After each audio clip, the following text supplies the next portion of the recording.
Listo, chicos, ahí debe de estar viéndose ya la pantalla. Una disculpa, hoy nos vamos a pasar un poquito al libro porque ya vi que de los últimos cambios que estuve haciendo ahorita no se me guardaron. Entonces, vamos a retomar nada más un poquito lo que estuvimos checando la sesión pasada aquí en la presentación y nos pasamos al libro. De todos modos, recuerden que les dejo su presentación con las diapositivas de todo el contenido que hemos visto. Entonces, fíjense bien. Las sesiones anteriores nos quedamos un poquito en lo que son la biosíntesis de nucleótidos. Si recuerdan por ahí el último día que tuvimos sesión, hicimos un comparativo, revisamos las dos biosíntesis de purinas y biosíntesis de pirimidinas, y vimos por ahí diferencias o puntos clave de cada uno de los tipos de biosíntesis. En el caso de la biosíntesis de purina, que es esta de aquí, solo la mencionamos rápidamente, hablamos de lo que es la biosíntesis de novo, es decir, la construcción de algo nuevo a partir únicamente de los precursores, es decir, se van a ir adicionando, se va a ir construyendo el nucleótido, la base nitrogenada como tal. Entonces, aquí dijimos partiendo de la 5-ribosilpirofosfato, que es esta estructura de aquí, se van a ir adicionando los nitrógenos y los carbonos para generar el primer anillo. Se siguen adicionando grupos amina, carbonos, hasta formar el segundo anillo y tener como tal nuestra base nitrogenada. En este caso, el inosinato. A partir del inosinato, pues entonces ahora sí ya podemos tener un recambio. A partir de GTP, dar una siguiente adición de grupo amina, donde ingrese el aspartato, se libera la cadena de carbonos, se va a fumarato, nos queda un grupo aminado adicional y ya tenemos adenilato o el famoso AMP. Por otro lado, adicionando una molécula de agua, con ayuda del poder reductor que se va a llevar varios protones, vamos a tener el cambio a jantilato y posteriormente al recibir un siguiente grupo amina, que es este de aquí, con ayuda del ATP, nos quedamos con el guanilato. Entonces, para el caso de las purinas necesitamos este intermediario que es el inosinato. Mencionamos aquí un poquito que hay biosíntesis, en este caso, que va a estar regulada por retroinhibición, es decir, las enzimas alostéricas de varios puntos clave van a estar reguladas por los mismos productos que se están generando en la vía, en este caso, AMP y GMP. Entonces, al haber muchas cantidades, estas son percibidas por las enzimas iniciales de la biosíntesis y se detiene la biosíntesis de nucleótidos como tal. Entonces, en el caso de los nucleótidos de pirimidina, mencionamos, es distinto el mecanismo. Aquí no partimos de tener el grupo de ribosa y fosfato para ir construyendo. Aquí más bien lo que vamos a tener es primero la construcción del anillo de base nitrogenada a partir del aspartato y carbamoil fosfato para poder generar N-carbamoil aspartato y posteriormente a partir de una serie de cambios, el intermediario que mencionamos aquí es el famoso orotato. Entonces, a partir de la formación de esta estructura de orotato, vamos a poder tener la transformación a uridilato o UMP y posteriormente, si se transforma este uridilato, entonces ya vamos a tener la transformación a citidina 5 trifosfato, que sería CTP. Entonces, aquí tenemos la formación de nuestros nucleótidos de pirimidina, los que tienen únicamente un ciclo. ¿Cuál es el intermediario? El orotato. Entonces, si no mal recuerdo, nos quedamos en esta parte haciendo el comparativo. Aquí primero sintetizamos base nitrogenada y posteriormente se adiciona el PRPP para poder pegarle, ahora sí que para poder generar el nucleótido como tal con sus tres partes, base nitrogenada, ribosa y grupo fosfato. Entonces son diferentes las formas en las cuales se constituyen estas vías. Ahora, nos faltó por aquí revisar un poquito aquí la actividad de la biosíntesis de pirimidinas va a ser regulada por por retroinhibición, al igual que la biosíntesis de purinas. En los dos casos tenemos una retroinhibición. Fíjense bien cómo en el caso anterior, voy a regresar, aquí nos presentan un esquema en donde se ve con letritas y flechitas o líneas en este caso, cuál molécula es la que está inhibiendo cuál enzima.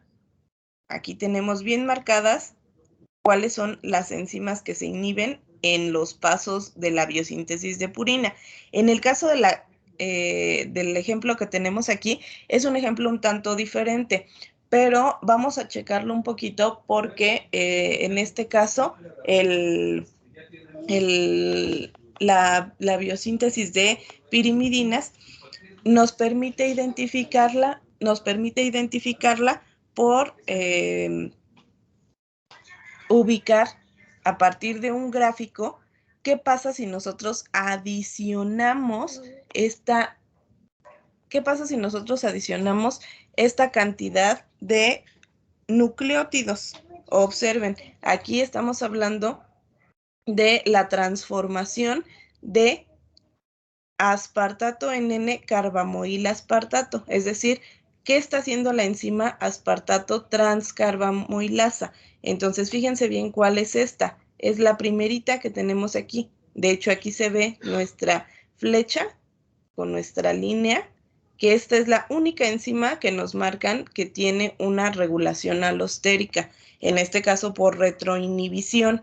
Entonces, fíjense bien, si nosotros queremos convertir aspartato en N-carbamoil aspartato, pues lógicamente de manera experimental tendríamos que tener ambos compuestos, aspartato y carbamoil fosfato, que sería estos dos de aquí, aspartato y carbamoil fosfato. Adicionamos la enzima aspartato transcarbamoilasa, y entonces idealmente nosotros esperaríamos tener una biosíntesis de pirimidinas. Es decir, si yo tengo estos dos de manera experimental y le añado la enzima, pues por lógica estaría esperando tener N-carbamoilaspartato. Pero chequen la gráfica.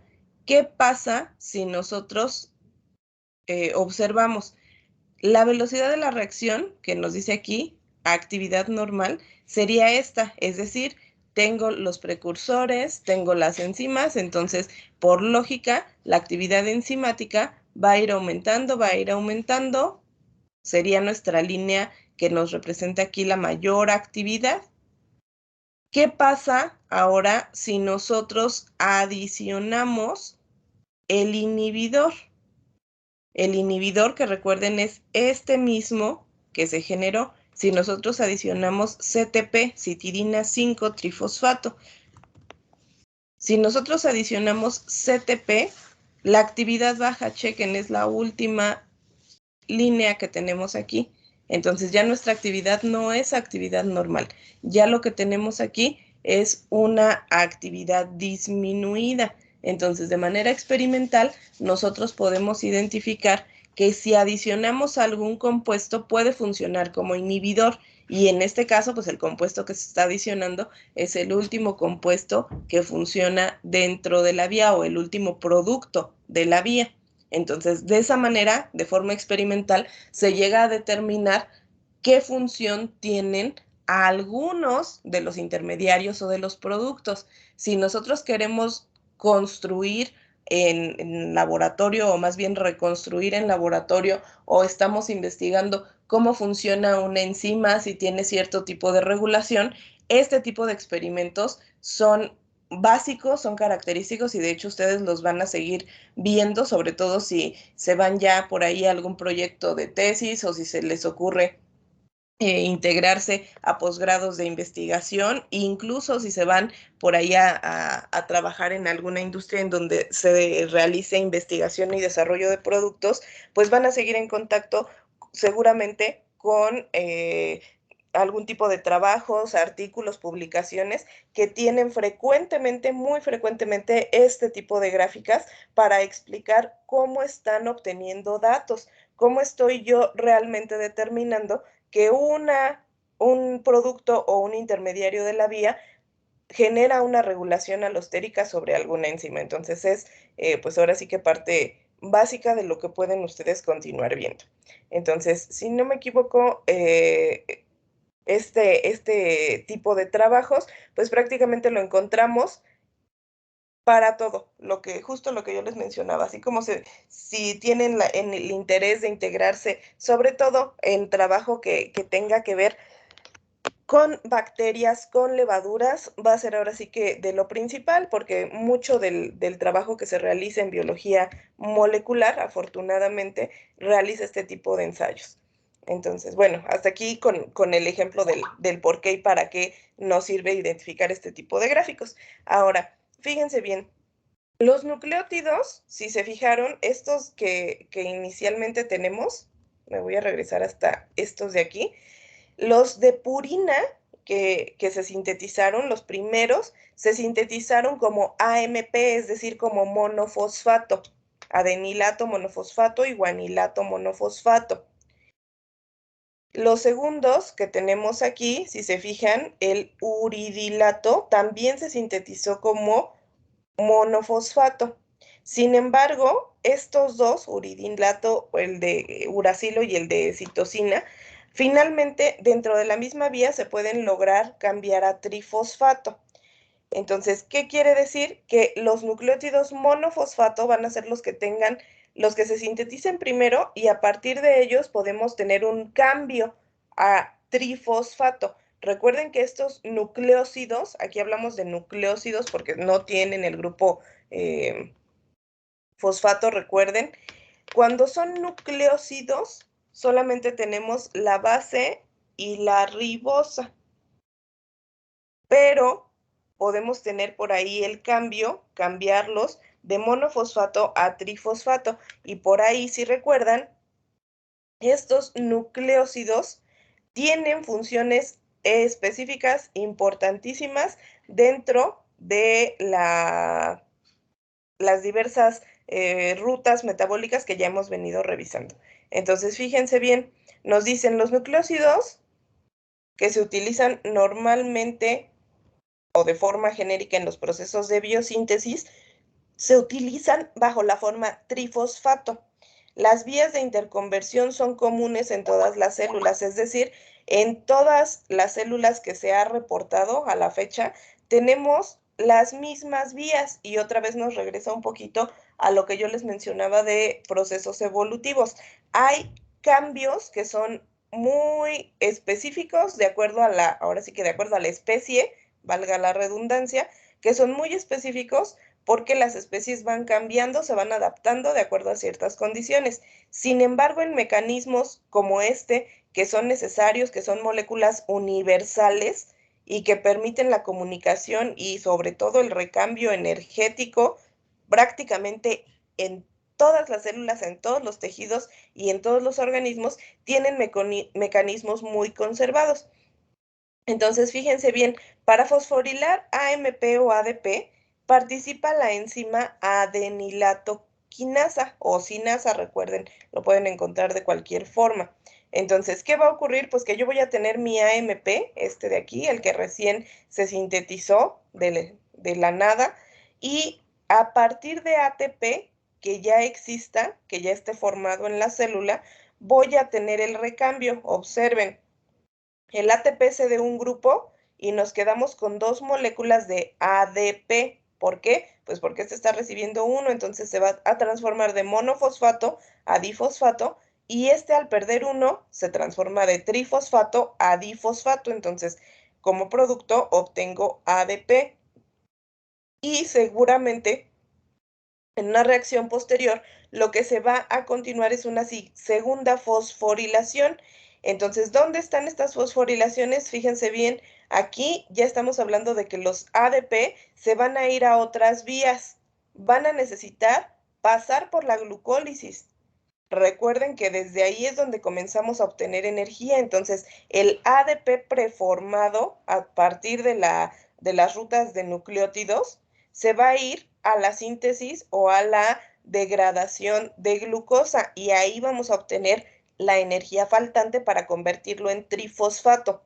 Si no pasa por esas vías metabólicas de carbohidratos, se puede ir a fosforilación oxidativa. Recuerden que fosforilación oxidativa se refiere principalmente a metabolismo de lípidos, la famosa beta oxidación y posteriormente pues cadena de electrones. Entonces ahí vamos a tener los siguientes pasos para poder cambiar de ADP a ATP. Entonces, ¿qué pasa? Vamos a tener en el ATP, la formación, dice, nos va a ser responsable de la formación de otros nucleósidos o nucleósidos, en este caso difosfato, a través de enzimas denominadas nucleósido monofosfato quinasas. Recuerden, quinasas, siempre que hay fosforilaciones, van a aparecer las quinasas o sinasas. Entonces, aquí vamos a tener el recambio de ATP, por ejemplo, más un nucleótido monofosfato. ¿Por qué nos lo ponen como nucleótido o nucleósido monofosfato y ya no marcado? Porque puede ser cualquiera. Puede ser ATP, perdón, AMP, puede ser UMP, puede ser CTP, CMP o puede ser GMP, es decir, cualquier otro nucleósido y combinado con ATP podemos nosotros generar nucleósidos difosfato. Es decir, sería esta misma reacción de aquí, pero no con adenilato, no con adenina como base nitrogenada. Puede ser guanina, puede ser citosina, puede ser uracilo, puede ser timina, cualquier otro va a necesitar ATP. Por eso es bien importante que identifiquemos al ATP como la principal molécula energética. Recuerden que ya en sesiones pasadas, incluso del semestre anterior, por ahí en las rutas metabólicas, en los mecanismos que se revisan, incluso se les da una equivalencia en donde les dicen, ah, pues es que tengo GTP, equivale, por ejemplo, a 2 ATP y tengo también NAD y equivale a 3 ATP y tengo FAD y también equivale a 2 ATP, por ejemplo. Esas equivalencias, recuerden, ya les he mencionado, no es tanto que sean justo equivalentes o que yo pueda sustituir una por otra, que yo pueda decir GTP es igual a 2 veces tener ATP, no.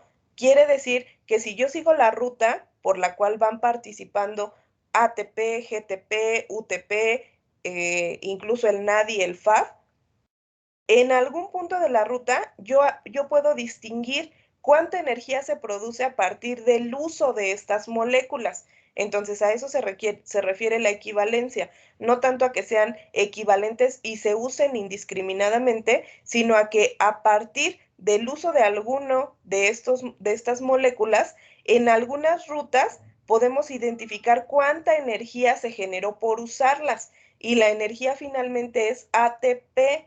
Entonces, ATP sí tienen que tenerlo bien claro, es la molécula energética por excelencia, la que se va a encontrar en cualquier ruta metabólica como principal fuente de energía para ceder o aceptar grupos fosfato. Entonces, incluso aquí, donde estamos construyendo nucleótidos a partir de la adición de bases nitrogenadas y grupos ribosa o desoxirribosa con grupos fosfato, lo que vamos a tener es siempre la participación del ATP. Entonces, que no se les olvide, puede ser que construyamos cualquier nucleótido, el que tenga uracilo, el que tenga citosina, el que tenga timina o el que tenga guanina, pero siempre vamos a tener el requerimiento del ATP. Entonces, fíjense bien, los nucleótidos difosfato, ya que los tenemos aquí, lo que yo les mencionaba, van a convertirse en nucleótidos trifosfato. Y aquí vamos a tener la participación de la enzima nucleósido difosfato quinasa o sinasa. Entonces va a tomar los nucleótidos difosfato, por ejemplo este de aquí que tenemos marcado, va a llegar otro nucleótido trifosfato y se van a convertir. Chequen bien, el que teníamos en forma difosfato se va a convertir a forma trifosfato y el que venía en forma trifosfato, al ceder un grupo fosfato, se va a convertir, nuevamente a nucleótido difosfato. Entonces ahí tenemos el recambio a partir de la enzima nucleósido difosfato quinasa. Ok, entonces hasta aquí es esta parte de nucleósidos y conversión de monofosfato a trifosfato. Entonces me voy a salir para poder regresar a nuestro libro que estábamos checando. Entonces fíjense bien, vamos más o menos por aquí. Y voy a hacer esto un poquito más grande. Chequen bien. Algo que es bien interesante, que nosotros de hecho revisamos ya sesiones anteriores, déjenme, antes de irnos, me voy a regresar un poquito para acá, para hasta aquí, justamente, para identificar esta parte. Mencionamos que nosotros íbamos a tener los diferentes ácidos nucleicos y la diferencia que existe entre tener ADN, por ejemplo, y ARN es el cambio que existe en el carbono 2, en el grupo hidroxi del carbono 2. En el caso del ARN, que es el que tenemos aquí abajo, estaríamos nosotros viendo un grupo hidroxi completo. Vean aquí carbono 2, hidroxi completo, carbono 2, hidroxi completo. Pero si nosotros quitamos un oxígeno, tenemos ahora ADN, por eso es desoxi, ácido desoxirribonucleico. Entonces, en este caso, observen el carbono 2, pues ya no tiene el oxígeno, ya solo tiene hidrógeno, entonces es desoxi. Ahora, ¿cómo logramos nosotros tener desoxi? Me voy a pasar nuevamente a nuestro libro. Déjenme ver dónde quedó. Aquí está. Entonces, fíjense bien. En el caso de este tipo de cambios, nosotros vamos a partir de ribonucleótidos, que tenemos aquí marcados, ribonucleótidos, para pasar a tener desoxirribonucleótidos. Entonces, fíjense bien. nucleótidos, desoxinucleótidos. ¿Cómo va a ocurrir este recambio? Este es un esquema que nos permite identificar cómo se van reduciendo los nucleótidos. Entonces, fíjense bien, para lograr obtener nucleótidos o desoxinucleótidos, vamos a partir de nucleótidos difosfato. En este caso, chequen las flechas. Esta flecha se va hacia abajo. Y aquí nuestro nucleótido difosfato que teníamos va a ser o va a tener un recambio por la nucleótido reductasa. De manera que nosotros vamos a tener en este caso posteriormente la participación de la glutaredoxina para tener, en este caso, glutaredoxina que teníamos en estado oxidado, pasarla a tener el estado reducido. Chequen, aquí están los grupos azufre de esta enzima. Y una vez que se encuentra en estado reducido, va a tomar el producto que viene de este lado de la tioredoxina, que se encontraba en estado reducido, para convertirla al estado oxidado, y la ribonucleótido que se encontraba aquí en estado oxidado pasa al estado reducido, y una vez que tiene efecto sobre el nucleótido difosfato, se genera el desoxinucleótido fosfato. Ahora, chéquense bien cómo funciona aquí nuestra secuencia de reacciones químicas, porque nosotros partimos de tener un nucleótido difosfato, y a partir de esta secuencia, ahora sí que vayan viendo un poquito más hacia abajo. Para poder tener este recambio de glutaredoxina oxidada a reducida, también tenemos por ahí la necesidad de moléculas de glutatión. En este caso, necesitamos tener glutatión como participante, pues ahora sí que adicional, como participante necesario, no del recambio inicial, pero sí como partícipe permitiendo estos cambios de estados oxidados a reducidos. Y finalmente vamos a tener por ahí la necesidad de tener poder reductor. ¿Por qué? Pues porque estamos teniendo un cambio, una transformación de estados oxidados a reducidos, y con eso siempre tenemos flujo de electrones, bueno, de protones y electrones, porque recuerden que siempre que hay flujo de electrones van asociados flujos de protones, y al revés, siempre que nosotros vemos que hay liberación o aceptación de protones, quiere decir que también van ligados los electrones correspondientes. Entonces, ¿qué ocurre durante esta reducción? A lo que nosotros nos interesa es identificar que a partir de los nucleótidos de ribosa podemos obtener nucleótidos de desoxirribosa, y los aceptores finales de este movimiento de electrones que aquí vamos a necesitar son el NAD reducido, que va a pasar a estado oxidado. Es decir, el NAD va a ceder esos electrones al glutatión. El glutatión va a pasar por la enzima glutaredoxina, y lo que se forme de aquí va a transferirse a la ribonucleótido reductasa, en este caso, que se encuentra en estado reducido, para finalmente tener un efecto sobre el nucleótido difosfato y transformarlo en desoxinucleótido difosfato. Entonces, por un lado tenemos eso, por el otro lado tenemos igual el NAD reducido, cede los protones, en este caso lo cede al FAD. El FAD va a pasar por la tioredoxina, que se encuentra en estado reducido, va a cambiar a estado oxidado, y tiene también una participación sobre la ribonucleótido reductasa. Entonces, ¿qué se va a necesitar para reducir los ribonucleótidos? Se va a necesitar el aporte de protones a partir del NAD fosfato reducido, la participación de glutatión, de FAD, glutaredoxina, tioredoxina, y finalmente de la ribonucleótido reductasa. Entonces, si observan, pues las flechas son, ahora sí que nos muestran justamente los pasos, nada más que hay que ser bien observadores hacia dónde está la flecha. Entonces, fíjense bien qué pasa o cómo pasa esta reducción de nucleótidos. Vamos a observar este otro esquema que tenemos aquí.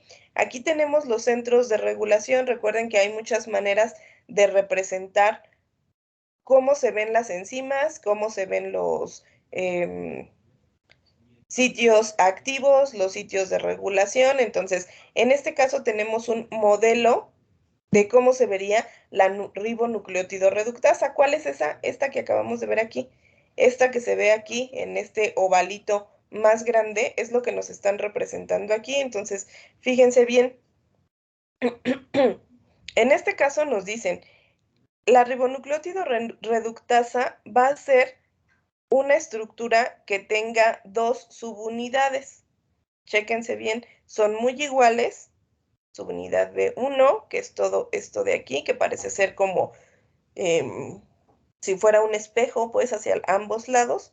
Y subunidad B2, que sería todo esto de acá, que también parece como un espejito. Entonces, tenemos centros de regulación que van a ser para sustratos específicos, es decir, esta va a ser una enzima que tenga regulación alostérica también, y tenemos también efectores alostéricos. Aquí vamos a tener la posibilidad de unir ATP, GTP, TTP, y vamos a tener los sitios activos donde se van a unir los sustratos. Entonces, chéquense bien cuál puede ser el sustrato. Cualquier nucleótido difosfato, cualquiera. ¿Por qué? Pues porque lo que va a hacer esta enzima es transformar los ribonucleótidos a desoxinucleótidos. Entonces, chéquense bien qué ocurre aquí. Vamos a observar, entra nuestro sustrato, que en este caso sería entra nuestro sustrato al centro activo o al sitio activo, y vean, está entrando en forma de nucleótido con la ribosa, es decir, tiene aquí el grupo hidroxi completo. Y nosotros, si observamos de este lado, ya no, aquí ya hubo un recambio, se liberó un protón. Entonces, aquí tenemos más que nada lo que es de interés, es que ustedes puedan observar qué ocurre a nivel de representación, a nivel de esquema, qué es lo que ocurre o cómo podemos representar dónde tenemos sitios de regulación, dónde tenemos efectores, dónde podemos colocar sustratos. Conforme ustedes vayan avanzando, me parece que hay por ahí algunas otras dos asignaturas en donde les va a tocar revisar un poquito, incluso programas en donde se llega a identificar el modelado de proteínas, es decir, ya de manera tridimensional, ya conociendo cuáles son los aminoácidos, cómo son las estructuras, etcétera, pueden generar ustedes a partir de una secuencia de aminoácidos que formen la enzima, pueden generar un modelo tridimensional. Recuerden, estos son modelos, pues porque nosotros podemos representarlos de diversas formas. Aquí lo estamos viendo como si la proteína tuviera exactamente esta estructura, pero sabemos pues que a nivel tridimensional no estamos hablando de moléculas que son planas, sino que justamente van a tener las tres dimensiones. Entonces ya hay programas que nos permiten identificar ese tipo de modelado y que nos van a dar imágenes, déjenme regreso un poquito acá, que nos van a dar imágenes que son hasta cierto punto algo así, que ya nos permiten identificar más o menos en una escala 3D qué tipo de átomos yo tengo. Incluso aquí está marcada esta estructura, pero nosotros podemos identificar a partir de algún otro programa cada enlace o cada átomo que está formando parte de una estructura del color correspondiente característico. Podemos identificar cómo se comporta. En este caso aquí, recuerden, yo les mencionaba, hay puentes de hidrógeno, entonces aquí podemos identificar algún cierto tipo de interacciones intermoleculares que nos van a dar por ahí una idea de cómo puede comportarse, si es una estructura hidrofóbica, si no lo es, si va a tener capacidad de unirse a algún otro tipo de estructuras, algún otro tipo de moléculas, y basándose en eso, basándose en las características que tiene una molécula en general, es que se puede determinar un modelo o se puede generar una, pues sí, una nueva propuesta de cómo funciona una enzima, de cómo funciona una reacción, de cómo está ocurriendo algún tipo de recambio dentro de una secuencia de reacciones metabólicas. Entonces, bueno, únicamente era un dato adicional. Entonces, déjenme regreso para continuar aquí. Entonces, fíjense bien, aquí tenemos en estos pasos de aquí abajo el mecanismo propuesto para la reducción de los ribonucleótidos. Entonces, fíjense bien, algo que me faltó mencionar aquí, se necesita dentro del modelo de la nucleótido reductasa, se necesitan estos grupos tiol o también conocidos como grupos sulfidrilo, y se va a necesitar también en la subunidad B2, observen en esta parte de aquí abajo, se van a necesitar algunos átomos de hierro que van a funcionar como cofactor enzimático. Entonces, nuevamente, solo retomen por ahí los conceptos previos. A nivel enzimático, a nivel de función enzimática, tenemos la enzima como tal, que va a tener la función, pero dentro de los sitios activos o cercanos a los sitios activos, muchas enzimas van a requerir tener cofactores que pueden ser también llamados grupos prostéticos y que pueden ser metálicos, es decir, iones, como en este caso metálicos, o conjuntos que sean metaloorgánicos, es decir, que no vaya solito el ion, sino que necesite tal vez por ahí la interacción de algún compuesto orgánico como una vitamina, o que en algunos casos, pues sabemos, vitaminas tienen generalmente por ahí algunos átomos de elementos de este tipo. Entonces, en este caso necesitamos átomos de hierro que se encuentren disponibles por aquí. Y ahora sí, nos pasamos a esta parte de acá, que es el modelo propuesto. Lo voy a hacer un poco, se me hizo un poquito muy chiquito. El modelo propuesto para la reducción de los ribonucleótidos. Entonces, observen bien, la secuencia va a estar dada por 6 pasos principales. De manera que vamos observando, aquí está arriba subunidad B1, abajo subunidad B2 marcado. Esto sería el sitio activo. Entonces, observen, en la subunidad B1 están los grupos tiol que yo les mencionaba son necesarios. En la subunidad B2 es donde van a estar los átomos de hierro.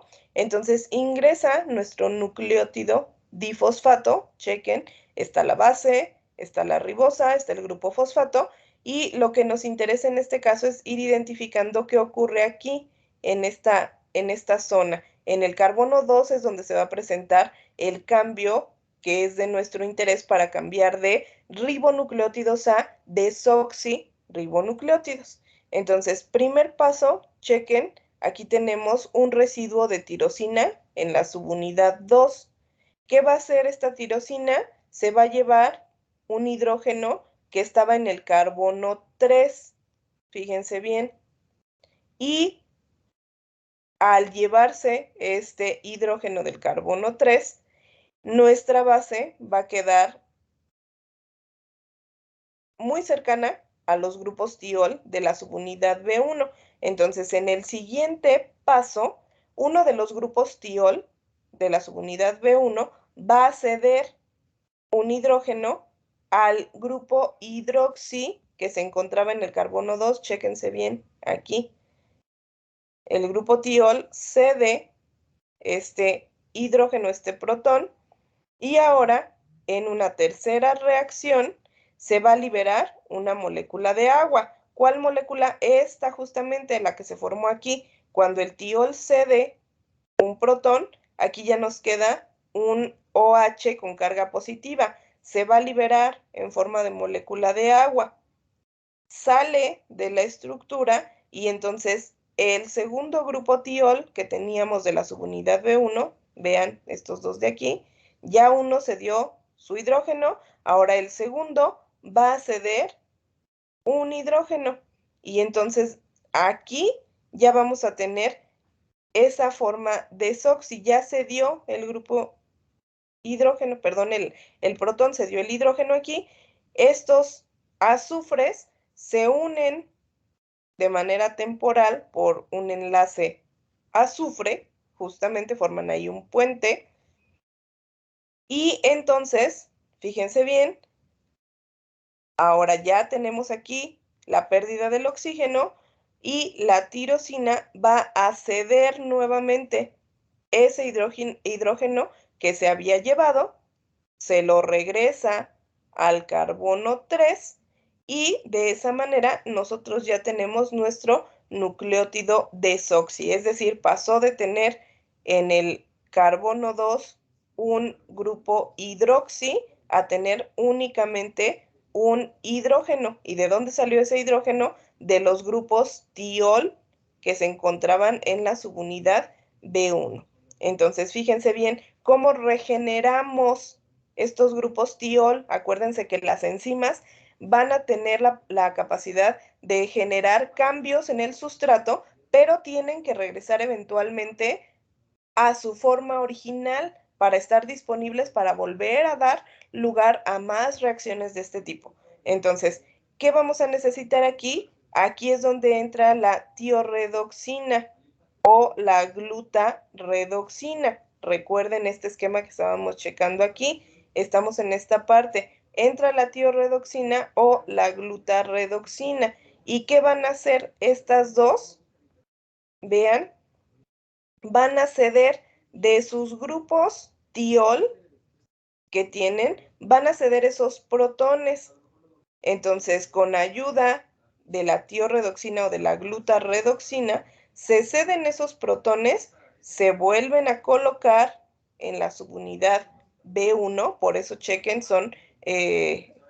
no se encuentran aquí junto a la ribonucleótido reductasa, sino que se encuentran por fuera. Van a ceder esos protones de sus grupos tiol que tenían en el estado reducido, se van a cambiar al estado oxidado y la ribonucleótido reductasa vuelve a quedar funcional, vuelve a quedar en estado activo para continuar con otra vuelta en caso de que se vuelva a necesitar, de que esté por ahí disponible otro nucleótido para volver a hacer ese recambio de ser ribonucleótido a ser desoxirribonucleótido. Entonces, ¿cómo es el cambio? Una secuencia de 6 reacciones hasta tener desde un ribonucleótido hasta un desoxirribonucleótido y finalmente regenerar la enzima, regenerarla a partir de que la tiorredoxina o la glutaredoxina cedan estos protones, cedan estos hidrógenos a partir de sus grupos tiol. Entonces, hasta aquí, ¿alguna duda, chicos, o preguntas de esto que vimos hoy, que fue meramente el cambio de nucleótidos monofosfato a nucleótidos trifosfato y de ribonucleótidos a desoxirribonucleótidos? ¿Dudas, preguntas, comentarios?